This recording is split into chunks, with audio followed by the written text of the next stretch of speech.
विकट परिस्थिति में यहाँ बैठ के एंजॉय कर रहे हैं। ठीक है, दुख का समय है, हम लोगों को कोई दिक्कत नहीं लगा। वही कह रहा हूँ। और सबसे बड़ा कश्मीरी लोग लोकल बहुत अच्छे हैं। हाँ, और हमारी जो सेना है उस पर हमें पूरा विश्वास है।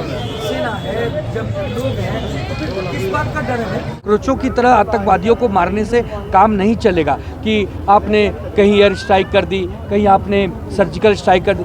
अब कम से कम एक साथ कई हजारों आतंकवादियों को मारना होगा जो ट्रेनिंग कैंपों में पनप रहे हैं या जो आईएसआई के चेले बन के घूम रहे हैं, जो हाफिज सईद के गुर्गे बन के घूम रहे हैं। इन सबको चिन्हित करके नस्तो नाबूद करना पड़ेगा, क्योंकि जिस प्रकार कश्मीर में टूरिज्म बढ़ा, लोग कश्मीर को जानने लगे, समझने लगे, ये पाकिस्तान को अच्छा नहीं लग रहा है। पूरे देश में उन्होंने कश्मीर को ही टारगेट क्यों किया?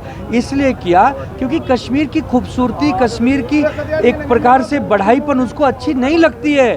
वो पाकिस्तान 1947 से परेशान है, हमारे कश्मीर को लेना चाहता है, वो बेचैन है, लेकिन हमने कभी उसके मंसूबों को पूरा नहीं होने दिया। लेकिन अब हम mister prime minister of India, government of India से निवेदन करेंगे कि अब बहुत हो गया, अब बहुत बड़ा हमला करिए, उनको ख़त्म करिए, उनका पानी, खाना, बिजली सब रोक दीजिए, उनको भिखारी बना के जब तक दुनिया के सामने भीख नहीं मांगेगा पाकिस्तान, हिंदुस्तान के 140 करोड़ देशवासियों को चैन नहीं होगा। और दूसरी बात, मैं महाराष्ट्र के, मुंबई के और देशवासियों की जनता से कहना चाहूँगा, घबराएं नहीं, आएँ कश्मीर, श्रीनगर आएँ, पहलगाम आएँ, गुलबर्ग आएँ, सोनमर्ग आएँ, यहाँ घूमिए। हम आ गए हैं, आप भी आइए। ईश्वर साथ में है, किसी का कुछ अहित नहीं होगा।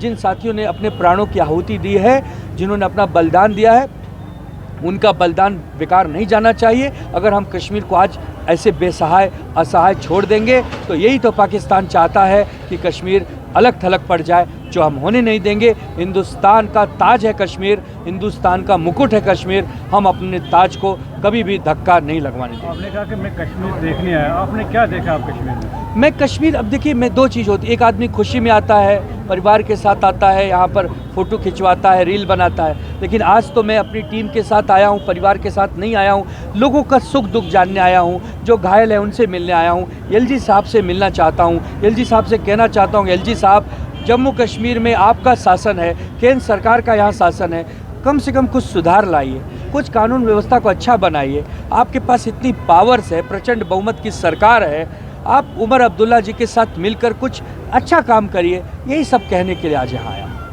आगे ऐसा ना, उसके लिए हमें करना है। जिन लोगों को जान गई है, हो सकता है कि उनकी वजह से सरकार की आँख खोले। आज तो कार्ड हमारे देनी पड़ी ना आँख खोलने के लिए, तो आम आदमी की जान अगर ऐसे जाते रहेगी तो अच्छी बात है।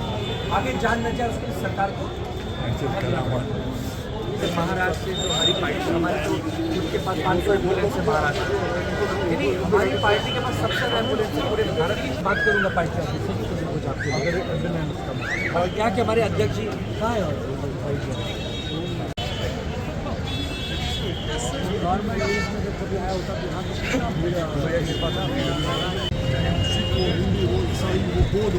उनसे भी हम ये अपील करते हैं कि वो इन फोर्सेस को फेल करें, क्योंकि बहुत हजारों की संख्या में टूरिस्ट प्लान कर रहे हैं रेलवे स्टेशन पर।